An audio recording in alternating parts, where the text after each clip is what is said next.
بسم اللہ الرحمن الرحیم۔ السلام علیکم، آپ دیکھ رہے ہیں الف نیوز اور میں ہوں آپ کے ساتھ ماجد علی۔ شامل کرتے ہیں آج کی one line headline. Afghanistan میں بھارت کی سرمایہ کاری ڈوبتی نظر آ رہی ہے۔ بھارتی سرمایہ کاری کے حوالے سے میجر جنرل بابر افتخار کا کہنا تھا کہ بھارت نے نیک نیتی سے سرمایہ کاری کی ہوتی تو آج اسے مایوسی کی ضرورت نہ ہوتی۔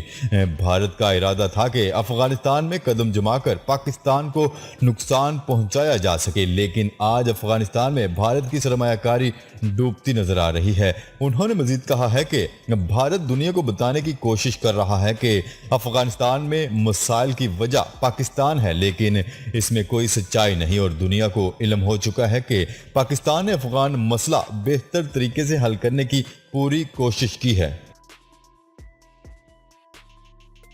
افغانستان میں طالبان کی پیش قدمی کے باعث بھارت کی پریشانی میں اضافہ۔ افغانستان سے بھارتی سفارتکاروں کا انخلاء جاری ہے، جس کی بھارتی وزارت خارجہ نے بھی تصدیق کر دی۔ ذرائع نے دعویٰ کیا ہے کہ بھارتی عملے اور مبینہ راہ ایجنٹوں کو نکالنے کے لیے آئے جہاز میں افغان فوج کے لیے اسلحہ بھی لایا گیا۔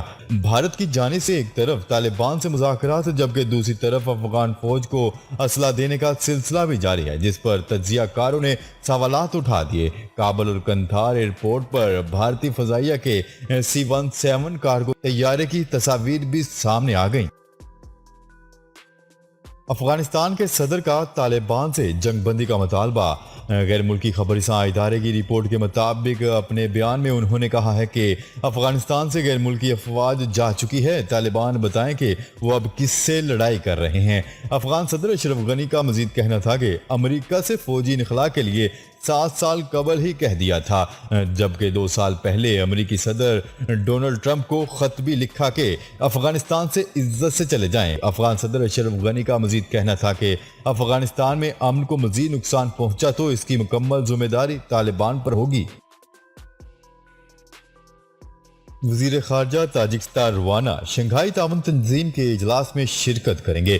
وزیر خارجہ شاہ محمود قریشی اپنے 3 روزہ دورے پر تاجکستان روانہ ہو گئے۔ وزیر خارجہ تاجکستان کے دارالحکومت دوشنبے میں منعقد شنگھائی تعاون تنظیم کی وزرائے خارجہ کونسل کے اجلاس میں شرکت کریں گے۔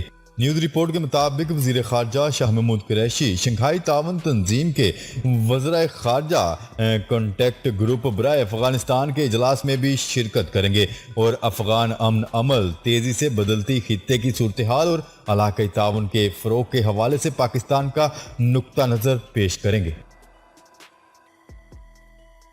پٹاخے پھوڑنے پر 1 لاکھ روپے جرمانہ ہوگا۔ بھارت کے دارالحکومت میں پٹاخے پھوڑنے پر 1 لاکھ روپے تک جرمانے کے احکامات جاری کر دیے گئے۔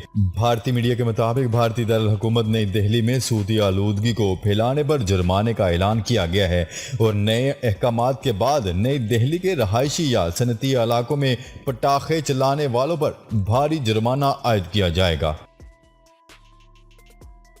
چین نے افغانستان کی ابتر صورتحال کا ذمہ دار امریکہ کو قرار دے دیا۔ غیر ملکی خبر رساں ادارے کی رپورٹ کے مطابق ترجمان چینی وزارت خارجہ کا کہنا ہے کہ جلدی میں افواج نکالنے سے امریکہ نے افغانستان اور اس کے پڑوسی ممالک میں بحران پیدا کر دیا۔ انہوں نے کہا ہے کہ امریکہ افغانستان کے مسئلے کا ذمہ دار ہے۔ دوسری طرف چین نے اپنے 200 سے زائد شہریوں کو ایک خصوصی پرواز کے ذریعے افغانستان سے نکال لیا ہے۔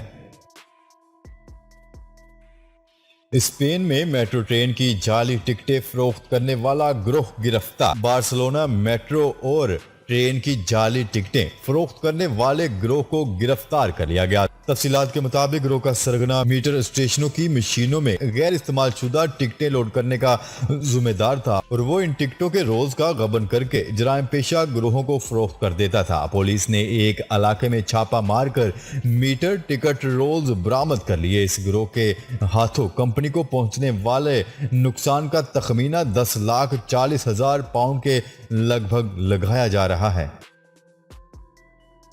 وزیر اعظم عمران خان کے مشیر عبدالرزاق داؤد کا کہنا ہے کہ پاکستان بہت جلد موبائل فون برآمد کرنے والا ملک بن جائے گا۔ تفصیلات کے مطابق وزیر اعظم کے مشیر برائے تجارت عبدالرزاق داؤد کا میڈیا سے گفتگو کرتے ہوئے کہنا تھا کہ پاکستان بہت جلد موبائل فون برآمد کرنے والے ملک کی فہرست میں شامل ہوگا۔ اب ہمیں نئی جدت کے ساتھ انٹرنیشنل مارکیٹ میں اترنا ہوگا۔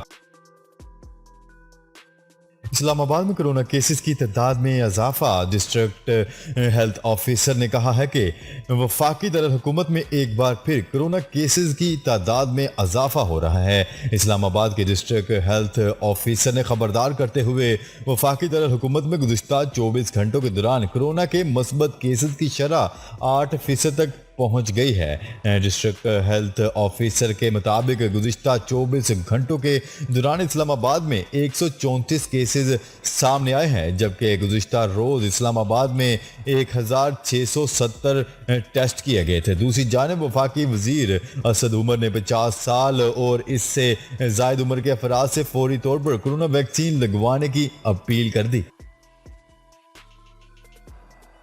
غلاف کعبہ حرم انتظامیہ کے حوالے شیخ السدیس کا سعودی قیادت سے اظہار تشکر۔ مسجد الحرام اور مسجد نبوی کے امور کے نگران اعلیٰ شیخ ڈاکٹر عبد الرحمن بن عبد العزیز السدیس نے بیت اللہ اور حرمین شریفین کے امور کی خصوصی توجہ دینے پر سعودی فرمانروا شاہ سلمان بن عبد العزیز ال سعود اور ولی عہد شہزادہ محمد بن سلمان ال سعود کا خصوصی شکریہ ادا کیا۔ میڈیا رپورٹس کے مطابق شیخ السدیس کا یہ موقف خانہ کعبہ کے نئے غلاف کی سووا کے حوالے کیے جانے کے موقع پر سامنے آیا۔ واضح رہے کہ بیت اللہ کا غلاف 9 ذی الحج کو تبدیل کیا جائے گا۔ پی آئی اے بیرون ملک پھنسے پاکستانیوں کی واپسی کے لیے 32 پروازیں چلائے گی۔ نیوز رپورٹ کے مطابق قومی ایئر لائن پی آئی اے نے بیرون ملک پھنسے ہوئے پاکستانی کو وطن پہنچانے کے لیے بڑے آپریشن کا اعلان کر دیا۔ پی آئی اے عید الاضحیٰ سے قبل ہم وطنوں کو 32 خصوصی پروازوں کے ذریعے وطن واپس پہنچائے گی۔ طالبان نے ملک کے شمالی علاقوں پر قبضہ کر لیا۔ امریکی میڈیا ایک امریکی ویب سائٹ نے دعویٰ کیا ہے کہ افغانستان تباہی کے دہانے پر ہے۔ طالبان نے ملک کے شمالی علاقوں پر بھی قبضہ جما لیا۔ نیوز رپورٹ کے مطابق طالبان نے حالیہ دنوں میں ڈرامائی کامیابیاں حاصل کی ہیں اور کئی مقامات پر طالبان کو مزاحمت کا سامنا بھی نہیں کرنا پڑا۔ طالبان ملک کے بڑے حصے پر قابض ہو چکے ہیں۔ ملکی سیکیورٹی کی صورتحال دن بدن بگڑتی جا رہی ہے۔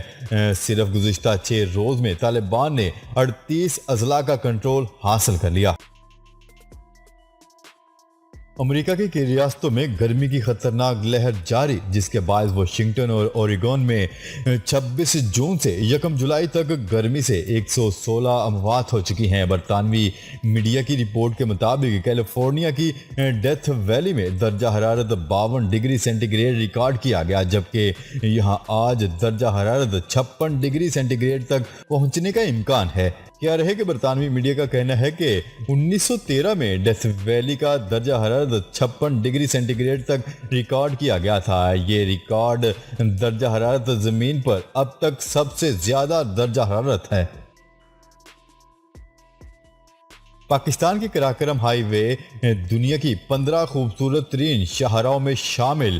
کراکرم ہائی وے کی خوبصورتی اور دل فریب مناظر دنیا بھر کے عوام کی توجہ کا مرکز بن گئے۔ سیاحتی خدمات فراہم کرنے والی دنیا کی معروف ویب سائٹ وکی کیمپرز نے اپنی ویب سائٹ پر کراکرم ہائی وے کی خوبصورت تصاویر شیئر کرتے ہوئے اس ہائی وے کو دنیا کی خوبصورت شاہراہوں کی فہرست میں شامل کر لیا۔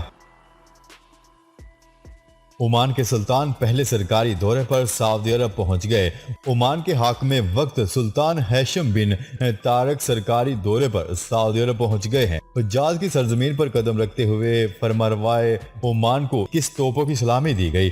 عمان میڈیا کی رپورٹ کے مطابق خلیجی ریاست عمان کے فرمانروا سلطان ہیثم بن طارق سرکاری دورے پر سعودی عرب پہنچے ہیں، جہاں ولی عہد شہزادہ محمد بن سلمان نے حاکم سلطان کا شاندار استقبال کیا۔ چین نے ایک غیر معمولی اور حیران کن ڈرون تیار کر لیا جو بالکل مچھلی جیسا ہے۔ بیجنگ ملٹری ایکسپو میں اب تک ٹینکوں، میزائلوں اور دوسرے مہلک ہتھیاروں نے وہ شہرت اور توجہ حاصل نہیں کی جو اس مچھلی نے کی ہے۔ اس کی ویڈیو کافی وائرل ہو رہی ہے جس میں اسے عام مچھلیوں کی طرح تیرتے دیکھا جا سکتا ہے۔ ترکی میں حکام کے مطابق اتوار کی صبح ایک بس حادثے میں کم از کم 12 افراد ہلاک جبکہ 26 زخمی ہو گئے۔ نیوز رپورٹ کے مطابق حادثے کا شکار ہونے والی بس میں پاکستانی، بنگلہ دیش اور افغان شہری بھی سوار تھے۔ حکام کے مطابق حادثہ ایران کے ساتھ ترکی کی سرحد پر وان صوبے کے ضلع مرادیہ میں پیش آیا۔ وزیر اعظم عمران خان نے آزاد کشمیر انتخابات سے متعلق آج اہم اجلاس طلب کر لیا۔ اجلاس آج سپہر 4 بجے وزیر اعظم ہاؤس میں ہوگا۔ نیوز رپورٹ کے مطابق وزیر اعظم عمران خان آج لاہور میں ہوں گے، اس لیے ویڈیو لنک کے ذریعے اجلاس کی صدارت کریں گے۔ اجلاس میں آزاد کشمیر الیکشن سے متعلق پی ٹی آئی کی انتخابی حکمت عملی پر غور کیا جائے گا۔ جی تو ناظرین، آج کے لیے اتنا ہی۔ مزید خبریں لے کر بہت جلد آپ کی خدمت میں حاضر ہوں گے، تب تک کے لیے اپنا خیال رکھیے گا۔ اللہ نگہبان۔ پاکستان زندہ باد، پاکستان آرمی پائندہ باد۔